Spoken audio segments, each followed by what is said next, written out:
नमस्कार। 10 बज चुके और 10 बजे की बड़ी खबर और बड़ी बहस लेकर के हम हाजिर हैं। मैं हूं सचिन।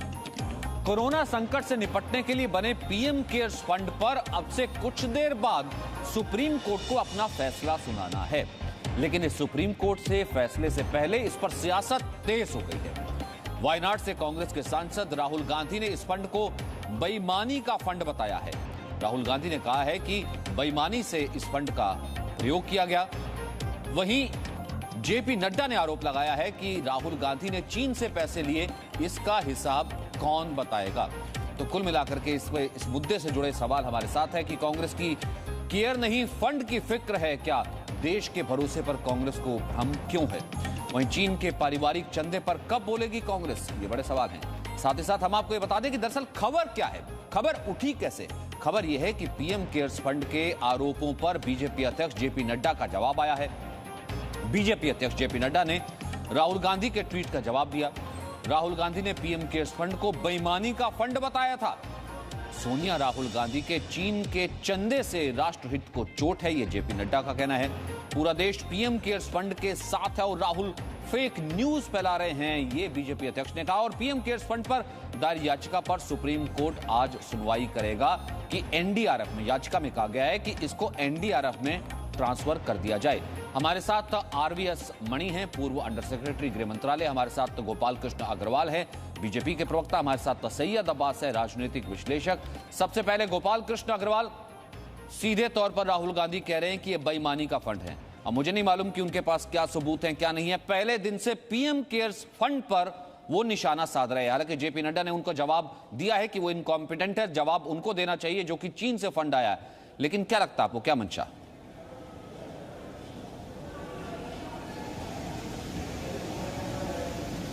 रूप से सामने आता है कि वह कोई बिना तथ्यों के सारी चीजों पे बात करने लगते हैं।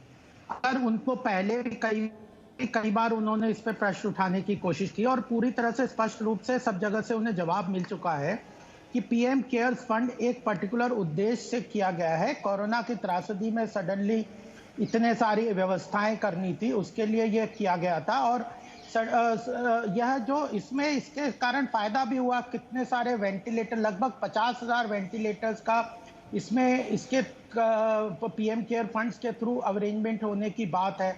उसमें से 15-20 हजार वेंटिलेटर्स आ भी गए। और भी जो समाज के अलग अलग लोग हैं जिन्होंने आगे बढ़ के पीएम ये जो कोरोना त्रासदी में सरकार का सहयोग करने का प्रयास किया, उसके लिए एक रास्ता सरकार ने सुनिश्चित किया। और इसका प्रॉपर ऑडिट होगा और पूरी तरह से इसके बारे में पूरी चिंता के सामने सब रख, इतना सब समझाने के बाद फिर राहुल गांधी फिर उसी बात पे आ जाते। किसी भी बात में वो तथ्यों को और जवाबों को नकार के फिर उसी पूरी इधर उधर से फेक न्यूज को लेके उसको खड़ा करने का, सवाल खड़ा करने का प्रयास करते हैं। तो यह जो बात है उनकी, और अपनी किसी बात पे वो जवाब देने को तैयार है नहीं। हेलो, आवाज आ रही है? बोलिए, आप अपनी बात पूरी कीजिए। हाँ, तो ये जो अपनी किसी भी बात पे अब सब स्पष्ट रूप से आ रहा है कि राजीव गांधी फाउंडेशन के पास जो केंद्र सरकार का एनडीआरएफ का पैसा है, जो केंद्र का पैसा होता है, वह उसको ट्रांसफर किया गया। क्यों ट्रांसफर किया गया, इसका कोई जवाब नहीं है। एक प्राइवेट फैमिली फंड के पास यह पैसा कैसे गया? फिर चीन से उन्होंने फाउंडेशन में पैसा लिया, 2005 में यह पैसा आया। और उसके बाद आरसेप, जो स्पष्ट रूप से अब सामने आ चुका है कि आरसेप जैसा जो चीन के साथ एग्रीमेंट करने का प्रयास कांग्रेस कर रही थी, उसने देश का बहुत बड़ा नुकसान आर्थिक रूप में करना था। एफटीए उन्होंने किया, उसके बाद 5 रिपोर्ट्स उन्होंने निकाली। इन सारी बातों का कोई जवाब नहीं देना। राफेल पे उन्होंने खड़ा कर दिया सवाल, सारी तरफ से उन्हें जवाब मिल गए। तो उन्होंने एक एजेंडा बना लिया है कि येन केन प्रकारेण, झूठ तथ्य को इधर उधर से मिला के हर चीज में आओ जवाब, प्रश्न करो और भाग जाओ, ना जवाब सुनो ना अपनी बात का कोई जवाब दो। और इस तरह की उनकी राजनीति करने का प्रयास है। देखिए, ऐसा है कि सवाल पूछना उसे जायज लगता है जो खुद सब उत्तर जानता हो, जिसने सब उत्तर दे दिए हों। चीन से आप क्यों मिले? एक पार्टी होने के नाते गवर्नमेंट से आपने क्यों कांटेक्ट किया? चीन से जब पैसा आया राजीव गांधी फाउंडेशन में, उसका हिसाब कौन देगा? यानी कि अपना कोई जवाब मान्य नहीं है। आप खुद किसी तरीके का मानक अपने ऊपर नहीं रखते हैं, लेकिन पीएम केयर्स फंड जो कि आपदा से निपटने के लिए पूरा देश एक साथ किसी ने 10 करोड़ रुपए से लेकर के 10 रुपए तक दिए, उसके ऊपर सवाल उठाएंगे, लेकिन खुद कुछ नहीं बताएंगे। सचिन साहब, मैं गोपाल जी को मैं इसका जवाब देना चाहूंगा। बिल्कुल आपने लाजिम सवाल पूछा है और ये सवाल वाजिब है और जायज है, लेकिन ये भी तो जायज है कि पीएम केयर्स की ऑडिट रिपोर्ट आए। जब prime ministers national relief fund था, आपको पीएम केयर्स की क्या जरूरत? उसके साथ साथ जेपी नड्डा जी ट्वीट करते हैं कि चाइनीज कंपनीज के पास से पैसे लिए यूपीए की जब सरकार थी। अरे आपने खुद पीएम केयर्स फंड से करोड़ों रुपए लिए चाइनीज कंपनी से, ओप्पो से, वीवो से, 15 करोड़, 20 करोड़, 30 करोड़ लगातार आप लेते गए। तो ये ऐसा हो गया है, जो लोग शीशे के घर में रहते हैं वो दूसरे पे पत्थर फेंका नहीं करते। और दूसरी बात, यानी कि आप मान रहे हैं ना कि राहुल गांधी ने भी पैसे लिए थे, इस कारण से उनको लग रहा है कि मैं ये खुलासा कर दूं।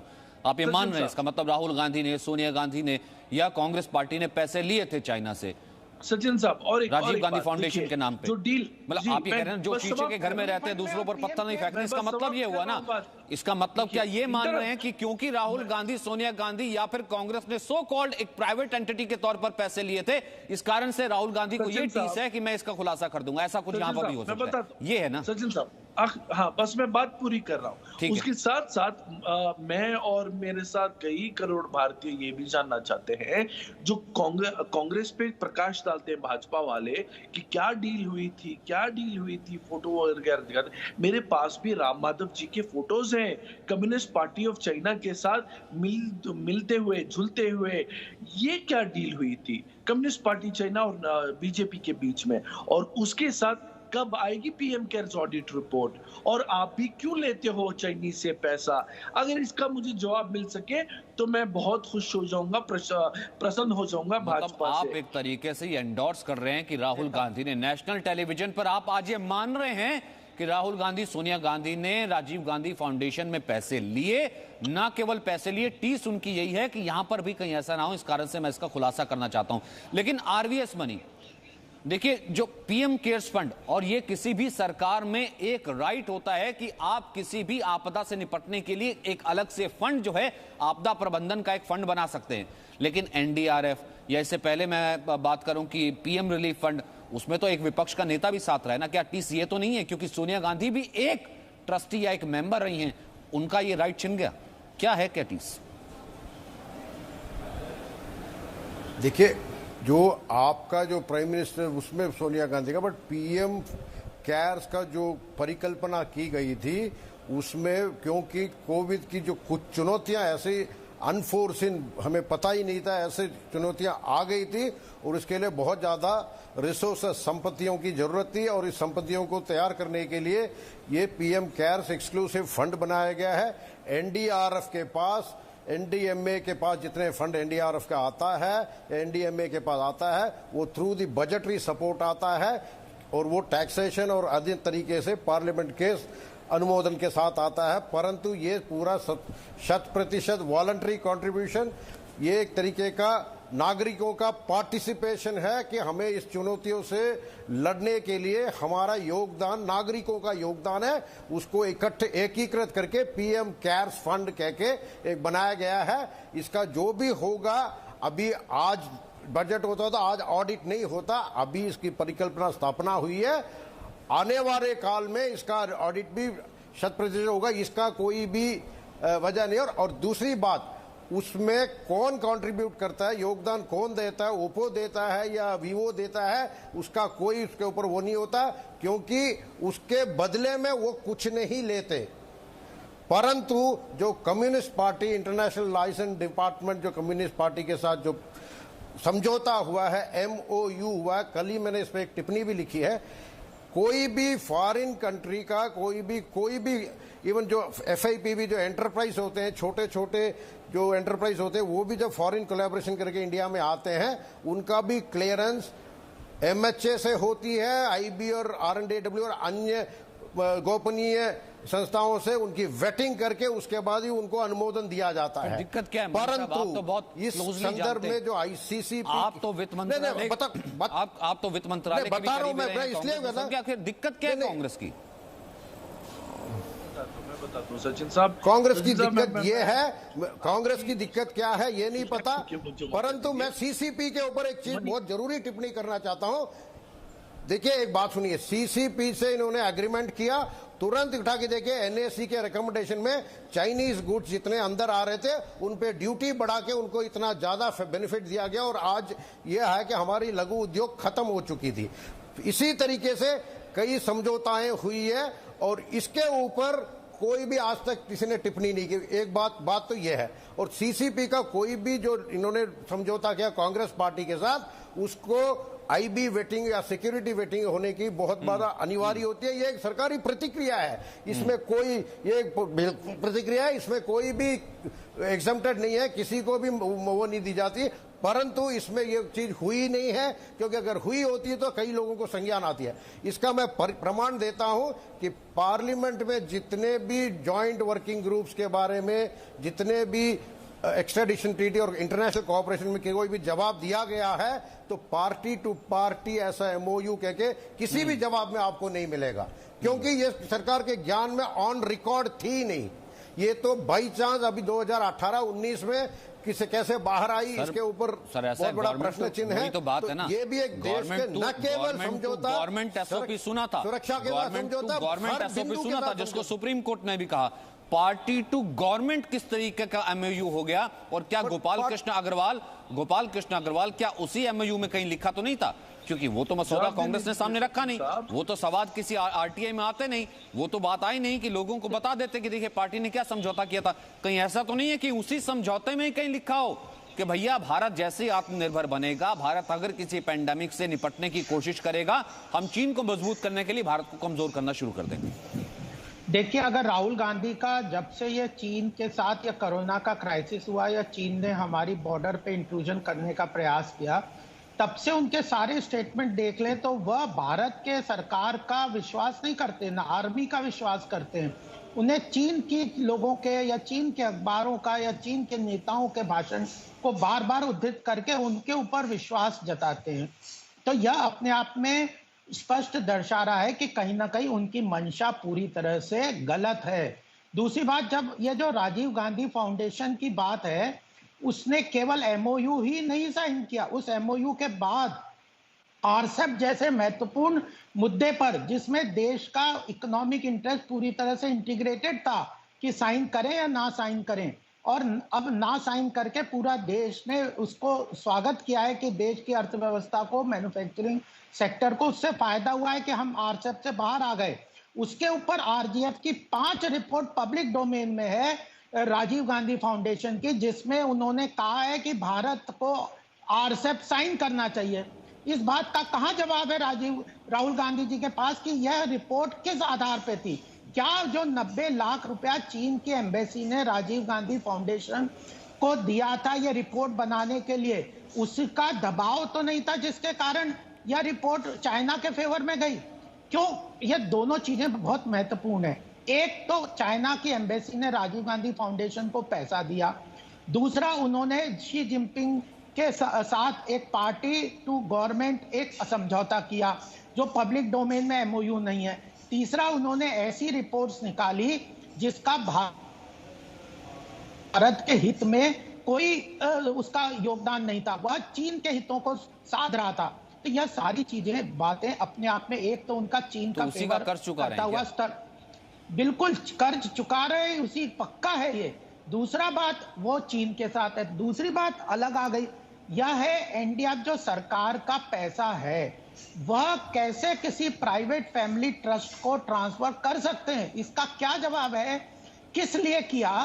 एनडीआरएफ का फंड उन्होंने राजीव गांधी फाउंडेशन, एक फैमिली ओन ट्रस्ट को, जो कांग्रेस पार्टी का भी नहीं है, एक गांधी फैमिली का अपना पर्सनल ट्रस्ट है जिसमें सोनिया गांधी जी उसकी चेयरमैन है, उनके परिवार के लोग उसको कंट्रोल करते हैं। सोनिया गांधी और राहुल गांधी तो खुद भ्रष्टाचार के केस में जो है जमानत पर बाहर हैं, डेक्कन हेरल्ड के, सारी दुनिया जानती है। तो सैयद अब्बास, सबसे बड़ी बात तो ये फिर आती है ना कि क्या सारे सवाल जो है वो भारत के लिए हैं? इतना बड़ा पेंडेमिक, भारत ऐसी लड़ाई लड़ रहा है, या फिर ये रास नहीं आ रहा राहुल गांधी को? एक सवाल बता दीजिए, मैं डायरेक्ट पूछ रहा हूं और बिल्कुल कैटेगोरिकली पूछ रहा हूं। एक सवाल बता दीजिए, राहुल गांधी ने ट्विटर के माध्यम से जो चाइना से पूछा हो कि वायरस कहां से आया, आपने कैसे फैलाया, यहां पे कैसे कंपनी है, एक सवाल बता दीजिए सर। हाँ, बिल्कुल लाजिम है आपका सवाल राहुल गांधी। आप वही सवाल मुझे मोदी जी का बता दीजिए। मोदी जी तो अपने भाषण में इतनी बड़ी बड़ी भाषण देते हैं, एक बार चीन का नाम तक नहीं लेते। वो खुद कोई बात ट्वीट नहीं चाइना करते। से संघर्ष की पूरी स्थिति को सुनिए, पूरी दुनिया ने endorse कर दिया। केवल राहुल गांधी और सिर्फ आया है एक सांसद सर, लाल किले की प्राचीर से एलओसी और एलएसी, सर अगर इतनी भी बेसिक जनरल नॉलेज नहीं है किसी को, तो मैं इसकी कैसे रिस्पॉन्सिबिलिटी ले सकता हूं? एलएसी किस देश के साथ है, मुझे एक बात बताइए। एलएसी किस देश के साथ है? जब भारत का प्रधानमंत्री लाल किले की प्राचीर से एलएसी की रक्षा करने की या फिर विस्तारवादी नीति को आतंकवाद के साथ करने की बात करता है, तो एलएसी किस देश के साथ है? चाइना के साथ है ना सर। अब इतनी भी अगर बेसिक जनरल नॉलेज कोई नहीं रखता, कह रहा नहीं नाम नहीं लिया, मुझे एक बात बताइए ना, फिर मैं क्या करूंगा? फिर तो मेरे को उसकी नॉलेज पे शक करना होगा। तो फिर राहुल गांधी से डॉक्टर सवाल लिखते मत ना। पूछिए। अगर आप मोदी जी से सवाल नहीं कर सकते तो सर मैं कह रहा हूं इससे बड़ा एग्जांपल मैं क्या दूं चीन को ललकारने का? राहुल आप कह रहे हैं नाम नहीं लिया, मैं इससे बड़ा एग्जांपल क्या दूं चीन को ललकारने का? जो बाइडेन तक साथ आ जाते हैं अगले दिन। जनाब, मैं कह रहा हूं इससे बड़ा एग्जांपल मैं क्या दूं चीन को ललकारने का? राहुल गांधी सिर्फ एक सांसद है। हमें सवाल रूलिंग गवर्नमेंट से पूछना है। लास्ट कमेंट, राहुल गांधी से नहीं। राहुल गांधी दिक्कत दरअसल है क्या? और उनका देश के सशक्त होने से है, देश के मजबूत होने से है, लड़ाई करने से क्या है? Is the backbone. Saeed Abbas आप सुन लीजिए। सईद अब्बास, मैंने आपको कैटेगोरिकली पूछा था, आपने जवाब नहीं दिया। अब आरवीएस मनी को सुन लीजिए। अब आरवीएस मनी को सुन लीजिए, एक सेकंड। अब आरवीएस मनी को सुन लीजिए। बाकायदा हिंदू टेररिज्म जानते हैं ना, जो फर्जी कागज बनवा करके जबरदस्ती इनके पास लाए गए थे कि नहीं आप बनाइए और साइन करवाइए, जानते हैं ना, जो विसल ब्लोअर थे। सरकार क्या नहीं जानते हैं ना, जिन्होंने सवाल उठाए थे आज बाहर हैं। आरवीएस मनी को सुन लीजिए, इतनी रिस्पेक्ट करते। बोलिए सर। पैसे ले, वीवो से पैसे ले, लेकिन गलवान में आमने सामने थे तो प्रधानमंत्री का स्टेटमेंट है, पब्लिक स्टेटमेंट है। देखो, प्रधानमंत्री का पब्लिक स्टेटमेंट है, let the defence handle this, they have got full freedom. Defence को रक्षा बलों को संपूर्ण फ्रीडम है उसको हैंडल करने का। ये कोई कोई शर्म नहीं किया इन्होंने। आप डॉक्टर लिखते हैं ना, सुनिए, आप आगे डॉक्टर लिखते हैं ना, आप आगे डॉक्टर लिखते हैं ना, आप आगे डॉक्टर लिखते हैं ना, ये समझदारी होती है, ये समझदारी होती है। बताइए, आगे आप डॉक्टर लिखते हैं ना। अब मैं कहूं कि मैं राहुल गांधी को समझाने चला हूं, फिर तो मैं कह सकता हूं नहीं भैया उनको समझ में नहीं आता। आप तो समझ सकते हैं ना सर, कब तक डिफेंस करते रहेंगे इंडिफेंसिव का? RVS money 20 second last comment. Dear Sachin ji, एक छोटा मैं बताता हूं। देखो, गलवान में जब आमने सामने थी तो सुरक्षा बलों को कहा they have full freedom to handle the case. ये प्रधानमंत्री का स्टेटमेंट है। कोई शर्म अल शेख वगैरह परवेज मुशर्रफ से और जाके ताली नहीं बजाए, हाथ नहीं मिलाया।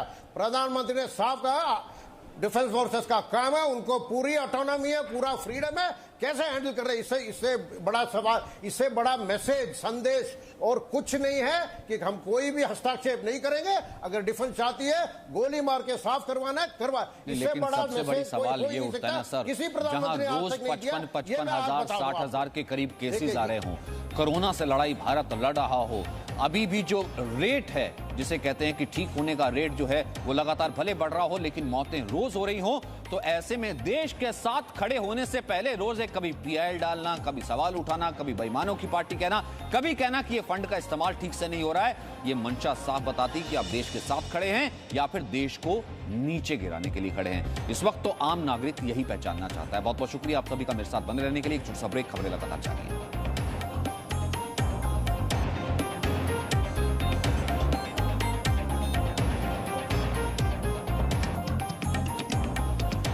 और इस वक्त जो बड़ी खबर आ रही है, इससे पहले कि मैं ब्रेक लूं, आपको बता दें गृह मंत्री अमित शाह एम्स में भर्ती हुए हैं। हालांकि पिछले दिनों वो कोरोना पॉजिटिव थे, उनकी रिपोर्ट भी नेगेटिव आई थी, वो स्वस्थ हो गए थे। लेकिन फिलहाल जो बड़ी खबर है कि गृह मंत्री home minister Amit Shah AIIMS में भर्ती हुए हैं। इसके बारे में और डिटेल अभी आनी बाकी है, हम इसके बारे में अभी चर्चा करेंगे कि गृह मंत्री अमित शाह दिल्ली के एम्स में भर्ती हुए हैं। इससे पहले जो है वो कोरोना से पॉजिटिव हुए थे और उसके बाद खुद को उन्होंने क्वारंटीन कर लिया था। अस्पताल में भी उनका इलाज हुआ था, फिर उसकी रिपोर्ट नेगेटिव हो गई थी, स्वास्थ्य लाभ हो गया था। लेकिन इस वक्त इसके पीछे क्या कारण है? गृहमंत्री अमित शाह एम्स में भर्ती हुए हैं। इस वक्त जो खबर आ रही है वो बड़ी खबर ये है कि गृहमंत्री अमित शाह दिल्ली के all India institute of medical sciences में भर्ती हुए हैं और फिलहाल उनकी तबीयत कैसी है इसके बारे में और डिटेल लेने की हम कोशिश करेंगे। फिलहाल की बड़ी खबर तो ये है कि गृहमंत्री अमित शाह दिल्ली के एम्स में भर्ती हुए हैं। सीने में इंफेक्शन की वजह से, जी हां, इसमें डिटेल आने लग गई कि सीने में इंफेक्शन की वजह से एम्स में भर्ती हुए हैं। इससे पहले जैसा कि मैंने आपको बताया कि उन्हें कोरोना भी इन्फेक्ट हुआ था, कोरोना संक्रमित भी थे गृहमंत्री। उसके बाद लगातार उन्होंने अपना इलाज करवाया और वो ठीक हो गए थे। उन्होंने ये रिपोर्ट भी साझा की थी ट्विटर पर कि अब मेरी रिपोर्ट नेगेटिव आई है, मैं बिल्कुल ठीक हूं, आप सबकी दुआओं का धन्यवाद। लेकिन फिलहाल ये खबर आ रही है कि all India institute of medical sciences में गृहमंत्री अमित शाह भर्ती हुए हैं दिल्ली के एम्स में और इसके पीछे वजह सीने में इंफेक्शन बताया जा रहा है। सीने में इंफेक्शन की वजह से एम्स में भर्ती हुए हैं अमित शाह। इस पर और डिटेल लेने की कोशिश करेंगे। एक छोटा सा ब्रेक, वापस आ रहे हैं। Presenting B News app available on Google Play and App Store. Download it now.